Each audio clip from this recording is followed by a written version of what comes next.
exercice 3. Donc, on dit ici, dans cet exercice 3,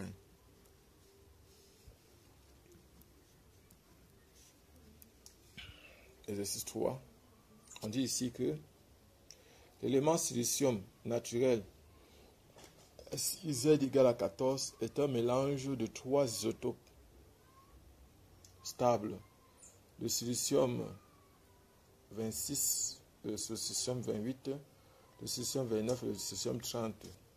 L'abondance naturelle de l'isotope le plus abondant est 92,23%. La masse molaire atomique du silicium naturel est de 28,085 g par mol. On nous demande quel isotope du silicium le plus abondant. Donc, nous prenons solution. Exercice 3.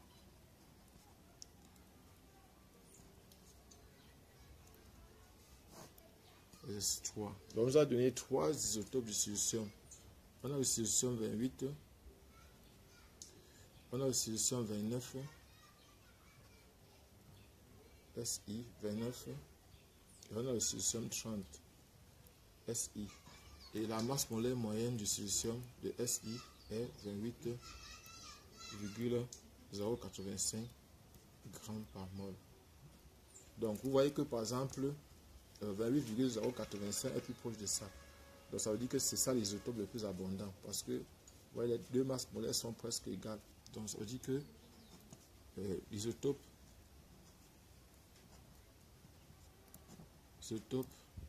du silicium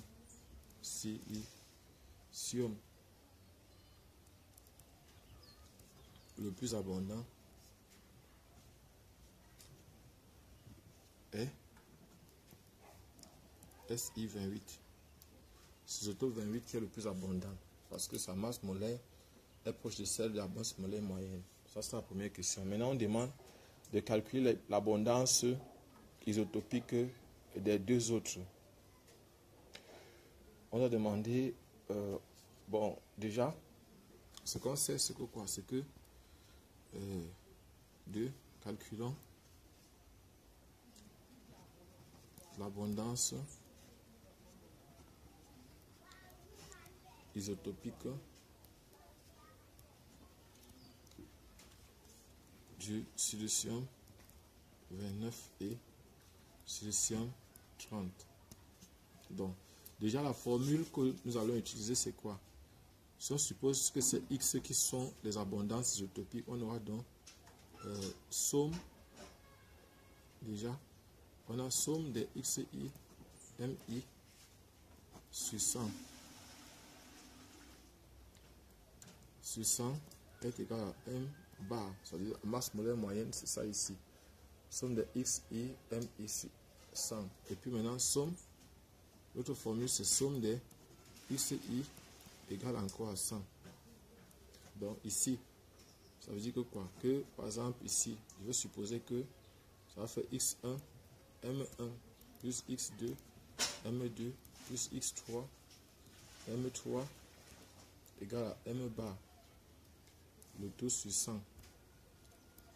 Donc, et ici X1 plus X2 plus X3 égale à 100. Donc ici sont les abondances isotopiques. Ici sont les masses molaires de chaque isotope. Donc, ça c'est isotope 28, isotope 29, isotope 30. Donc voilà ce qu'on a. Et puis maintenant ce que je vais faire c'est quoi? C'est que ça va donner donc, je vais prendre ça comme un système de deux équations à deux inconnus. Donc ça va faire X, je vais donc tirer X2, M2 plus X3, M3 égale à 100 fois M bar moins X1, M1 et X2 plus X3 égale à 100 moins X1. Donc voilà par exemple un système de deux équations à deux inconnus. Notre objectif c'est de trouver X2 et X3. Donc si je multiplie la deuxième équation par M2 par moins M2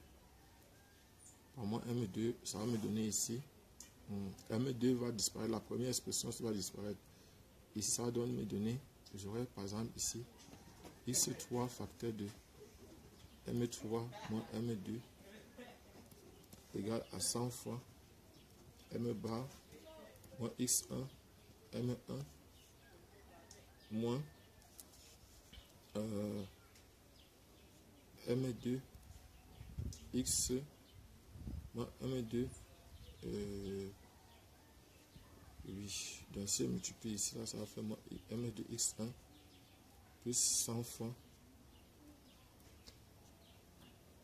ça va faire plutôt ici plus, ça va faire ici moins 100 fois M2. Donc on va tirer X3. X3 sera donc égal à, on va dire ici 100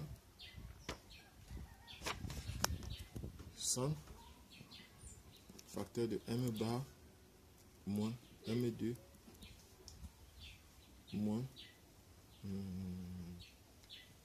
plus X1 facteur de M2 moins M1 le tout sur M3 moins M2. Donc voici la formule que nous allons utiliser ici. Ça fait donc 100 facteur de 28,085 moins M2 moins 29 plus X1. X1, le pourcentage isotopique, c'est 92,23 facteur de 29 moins 28. Le tout sur 30 moins 29.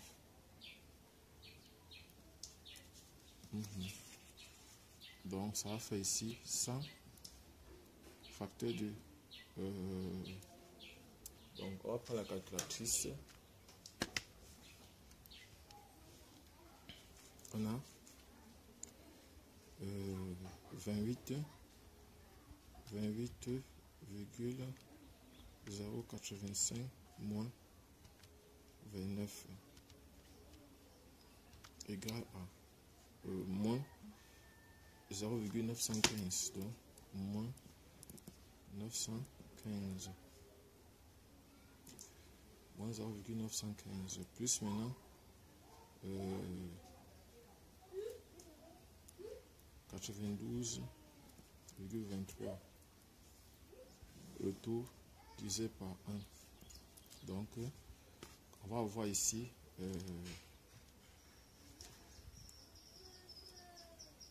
0, donc ça fait 0,915 fois 100 égale 91,5 fois moins 1 égale plus 92,0 plus 92,23 égale, ça va faire 0,73 73%. Donc voilà par exemple ce qu'on a, 0,73%. Maintenant pour trouver X2,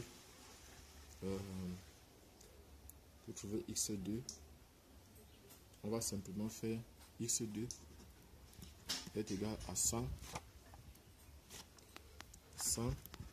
moins X1 moins X3.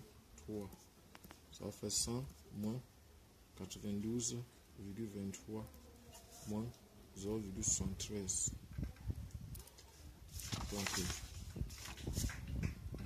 Donc on va faire 0,60, ça va faire 100 moins 92,23 moins 0,73 égale, ça va faire 7,04. donc X2 est égal à 7,04%.